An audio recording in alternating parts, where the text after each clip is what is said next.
Halo teman-teman sekalian, di video kali ini saya akan menjabarkan materi mengenai hakikat paragraf. Baiklah, kita langsung saja masuk ke dalam pembahasan kita mengenai hakikat paragraf. Yang pertama itu, kita akan membahas pengertian paragraf. Pada dasarnya, paragraf merupakan seperangkat kalimat yang saling berhubungan yang secara bersama dipakai untuk menyatakan atau mengembangkan sebuah gagasan. Paragraf merupakan inti penuangan buah pikiran dalam sebuah karangan dan didukung oleh himpunan kalimat yang saling berhubungan untuk membentuk sebuah gagasan. Dalam sebuah karangan atau tulisan, paragraf mempunyai fungsi untuk memudahkan pengertian dan pemahaman dengan memisahkan satu topik atau tema dengan topik atau tema yang lain, karena setiap paragraf hanya boleh mengandung satu inti pikiran atau ide pokok. Selanjutnya, kita masuk ke gagasan utama dan kalimat topik.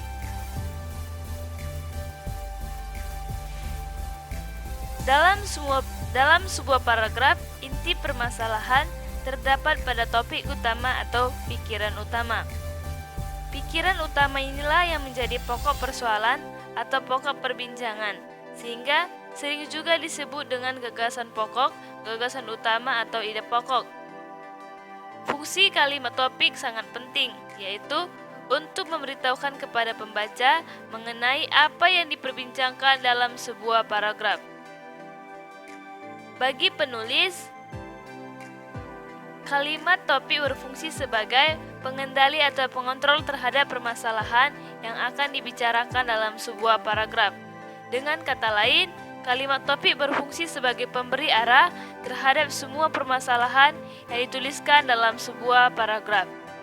Sedangkan bagi paragraf itu sendiri, kalimat topik berfungsi sebagai sandaran bagi kalimat-kalimat lain dalam sebuah paragraf.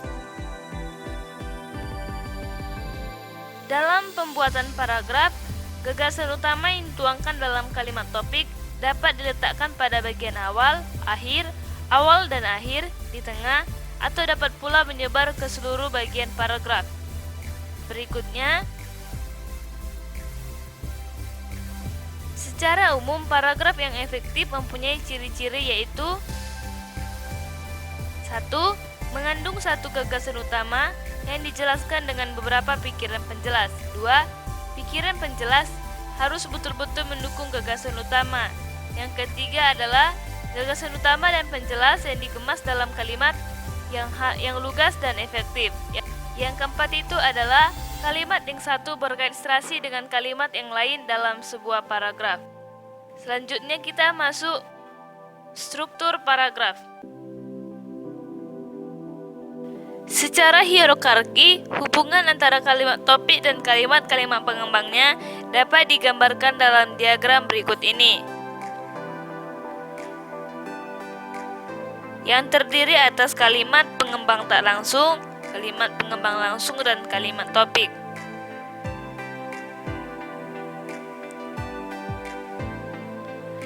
Secara hierarki, struktur paragraf terdiri atas 4 bagian. Yang pertama itu adalah struktur yang pertama. Struktur pertama itu kalimat topik terdiri atas kalimat pengembang langsung yang pertama dan kalimat pengembang langsung yang kedua. Teman-teman sekalian bisa melihat struktur paragraf dalam tabel berikut ini. Struktur paragraf yang kedua, teman-teman bisa melihatnya juga pada video berikut ini.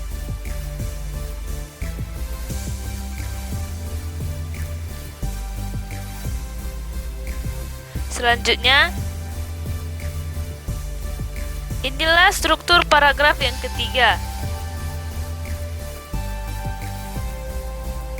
Dan inilah struktur paragraf yang terakhir atau yang keempat.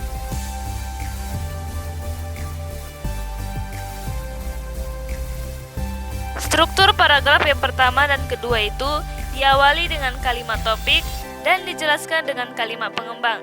Sedangkan struktur yang ketiga dan keempat itu diawali dengan kalimat penjelasnya yang terdiri atas kalimat pengembang tak langsung dan kalimat pengembang langsung.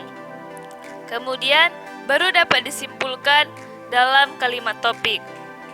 Selanjutnya kita masuk mengenai paragraf yang baik. Dalam keseluruhan tulisan itu ada bagian pembuka atau ancang-ancang, bagian isi atau penjabaran, dan bagian penutup. Pada keseluruhan bagian karangan ada bagian yang tidak kalah penting, yaitu bagian memberikan penanda hubungan antar bagian yang sangat mutlak diperlukan untuk membangun paragraf yang baik. Secara umum, agar menjadi sebuah paragraf yang baik, maka ada 5 hal-hal yang harus ada, yaitu yang pertama itu adalah kesatuan paragraf, yang kedua itu adalah kepaduan paragraf, yang ketiga itu adalah kelengkapan paragraf, yang keempat itu adalah keruntutan paragraf, dan yang terakhir itu adalah konsistensi. Baiklah, saya akan menjelaskan bagian yang pertama itu adalah kesatuan paragraf. Kesatuan berkaitan dengan adanya sebuah gagasan utama dan beberapa gagasan tambahan atau penjelas yang mendukung gagasan utama. Dalam gagasan tambahan tersebut tidak boleh terdapat unsur-unsur atau informasi yang sama sekali tidak berhubungan dengan gagasan pokok. Kesatuan paragraf dapat terpenuhi jika semua informasi dalam paragraf tersebut masih dikendalikan oleh gagasan utama. Dengan kata lain, informasi-informasi dalam paragraf tersebut hanya terfokus pada topik yang dibicarakan. Oleh karena itu, penulis harus selalu mengevaluasi kalimat-kalimat yang harus dibuatnya. Baiklah, yang pertama itu kita akan membahas kesatuan paragraf.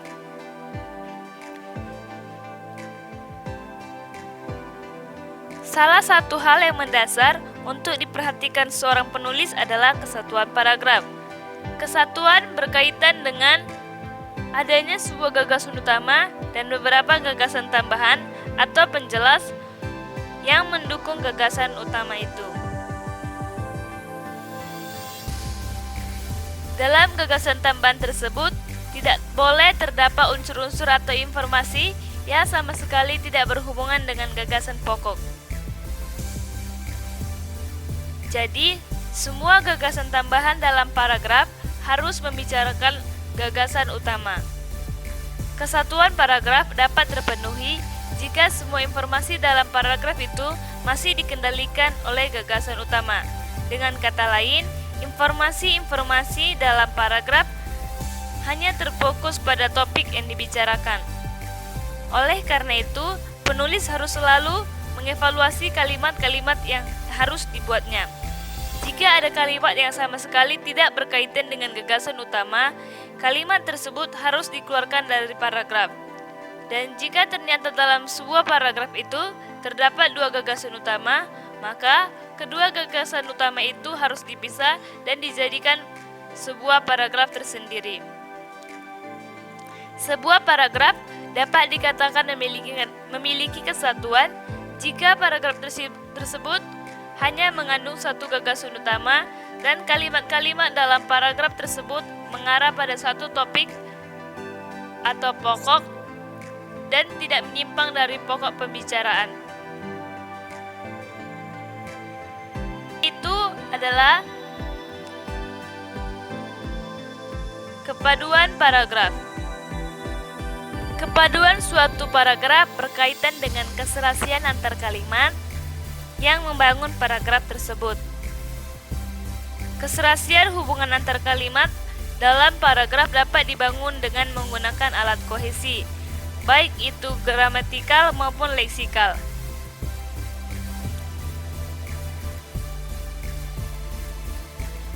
Alat kohesi gramatikal yang dapat digunakan untuk membangun sebuah paragraf yang padu yaitu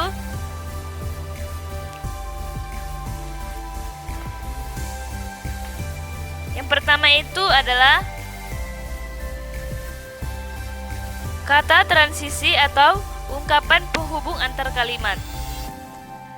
Kata transisi merupakan penghubung atau perangkai yang digunakan untuk menghubungkan unsur-unsur dalam sebuah kalimat atau antar kalimat dalam sebuah paragraf.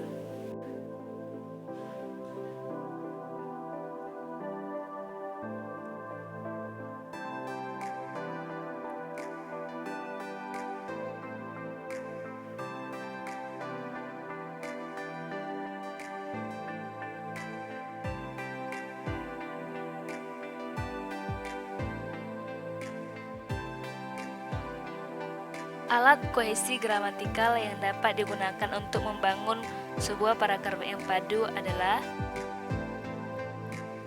yang pertama itu adalah kata transisi atau ungkapan penghubung antar kalimat.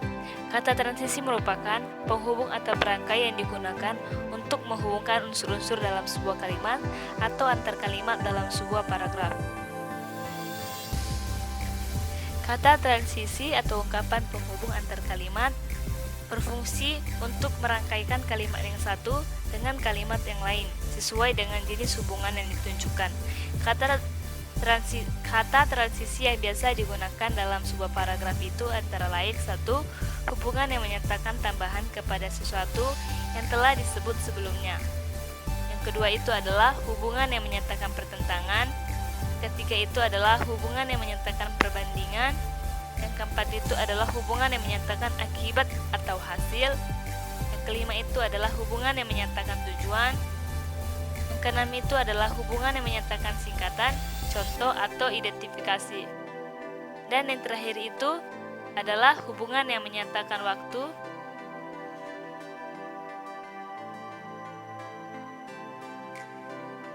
Selanjutnya, yang kedua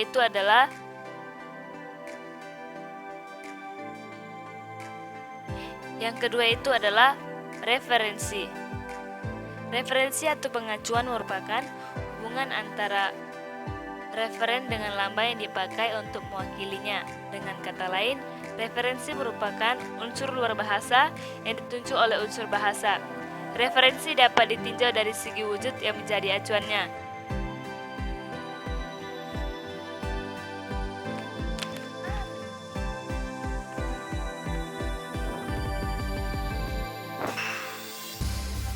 Referensi dapat ditinjau dari segi wujud yang menjadi acuannya.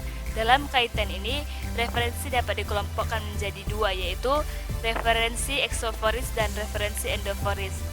Referensi eksoforis adalah pengacuan terhadap wujud yang terdapat di luar teks atau bahasa, misalnya hewan, manusia, alam sekitar, atau suatu kegiatan. Sedangkan referensi endoforis adalah pengacuan terhadap wujud yang terdapat di dalam teks atau bahasa. Teks yang biasa diwujudkan adalah pronomina, baik itu pronomina persona, pronomina demonstrativa, maupun pronomina komparatif.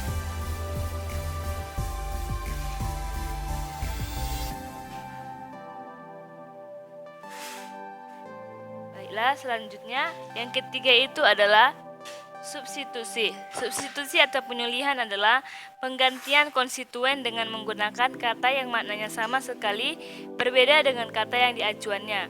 Penyulihan ini merupakan salah satu cara untuk membangun kepaduan sebuah paragraf dengan cara menggantikan suatu unsur dengan unsur yang lain yang acuannya tetap sama. Dalam paragraf ini, penyulihan digunakan untuk menghindari pengulangan kata atau ungkapan. Dengan penyulihan paragraf ini, maka paragraf itu tidak terkesan monoton karena terhindar dari pengulangan bentuk yang sama. Selain itu, penyulihan juga dapat dimanfaatkan untuk memperjelas atau mempertegas suatu kata atau frasa. Yang keempat itu adalah elipsis. Elipsis atau pelesapan merupakan pelesapan unsur bahasa yang maknanya telah diketahui sebelumnya berdasarkan konteksnya. Pada dasarnya, elipsis dapat dianggap sebagai substitusi dengan bentuk kosong atau zero. Unsur-unsur yang dilesapkan itu dapat berupa nomina, verba, atau klausa. Dalam suatu wacana tulis, yang biasa dilesapkan adalah unsur yang sama sehingga dalam klausa atau kalimat selanjutnya tidak dimunculkan lagi. Yang kelima itu adalah sinonim. Kesinoniman berarti bahwa dua butir leksikal memiliki makna yang hampir sama atau mirip.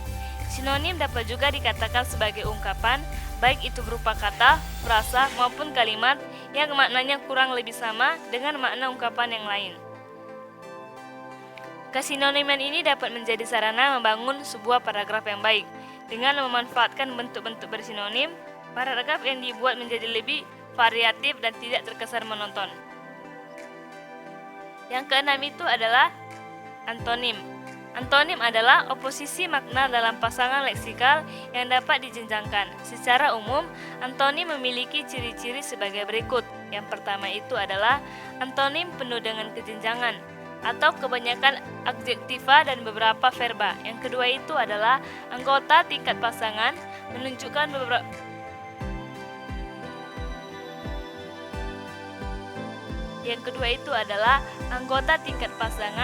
menunjukkan beberapa ciri peubah seperti kepanjangan, kecepatan, ketelitian, dan sebagainya.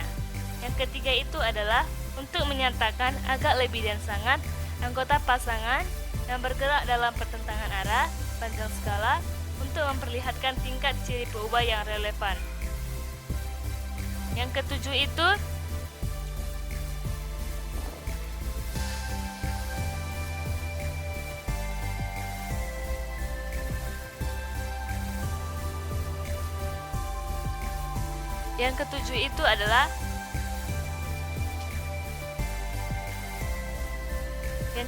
itu adalah hiponim. Kehiponiman adalah hubungan yang terjadi antara kelas yang umum dan subkelasnya. Bagian yang mengacu pada kelas yang umum disebut superordinat, sedangkan bagian yang mengacu pada subkelasnya disebut hiponim. Kehiponiman dapat dikatakan sebagai hubungan makna leksikal yang bersifat hierarkis antara suatu konstituen dengan konstituen yang lain. Kelapan itu adalah hemeroniman. Kemeroniman merupakan konsep yang mengacu pada hubungan bagian dan seluruh. Meronim adalah hubungan makna yang terjadi antara bagian-bagian sesuatu dan sesuatu itu sendiri secara keseluruhan. Dan yang terakhir itu adalah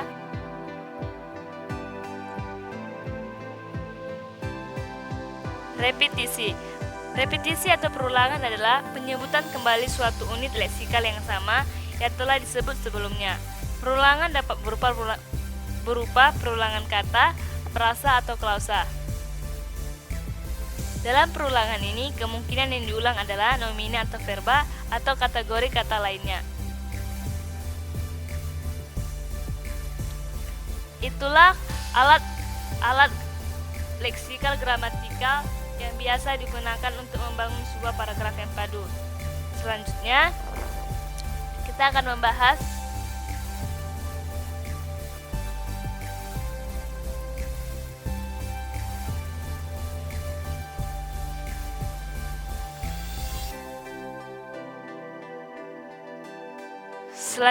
itu adalah kelengkapan dan ketuntasan. Kelengkapan atau kekompletan merupakan salah satu syarat paragraf yang baik. Ketuntasan bahasan berkaitan dengan kesempurnaan pembahasan materi secara menyeluruh atau utuh. Ketuntasan dapat dilakukan dengan klasifikasi, yaitu pengelompokan objek secara lengkap dan menyeluruh. Ketuntasan klasifikasi tidak memungkinkan adanya bagian tidak masuk kelompok klasifikasi. Selanjutnya adalah keruntutan. Sebuah paragraf dapat dikatakan runtut jika uraian informasi yang disajikan dapat secara urut. Tidak ada informasi yang melompat-lompat, sehingga pembaca akan lebih mudah mengikuti jalan pikiran penulis. Keruntutan paragraf ditampilkan melalui hubungan formalitas di antara kalimat yang membentuk paragraf.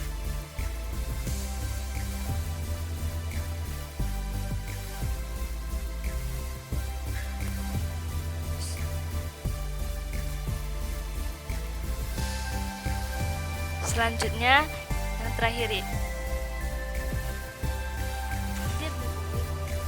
terakhir itu kita akan membahas tentang konsistensi. Konsistensi atau sudut pandang adalah cara penulis untuk menempatkan diri dalam karangannya.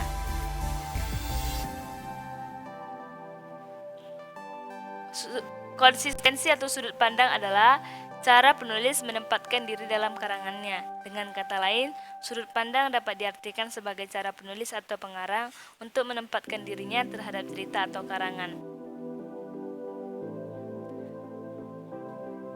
Sudut pandang terbagi atas 4. Yang pertama itu adalah sudut pandang orang pertama.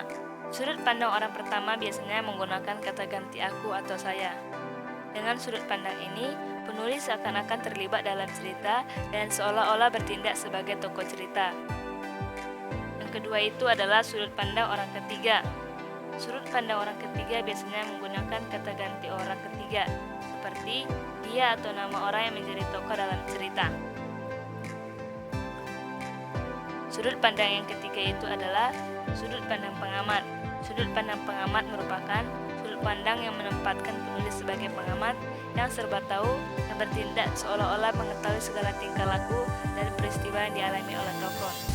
Dan sudut pandang yang terakhir itu adalah sudut pandang campuran.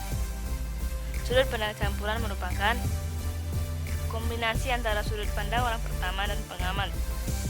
Dengan sudut pandang ini, penulis mula-mula menggunakan sudut pandang orang pertama, kemudian bertindak sebagai pengamat yang serba tahu dan kembali lagi ke sudut pandang orang pertama. Baiklah teman-teman sekalian, sampai disinilah pemaparan saya dalam video berikut ini mengenai hakikat paragraf. Semoga teman-teman sekalian, apa yang telah saya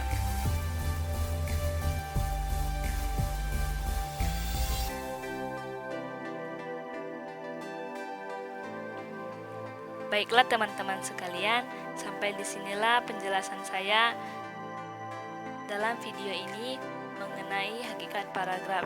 Semoga apa yang telah saya sampaikan dalam video berikut ini dapat menambah wawasan teman-teman sekalian. Dan saya mengucapkan terima kasih buat teman-teman yang telah menyimak video berikut ini sampai tuntas.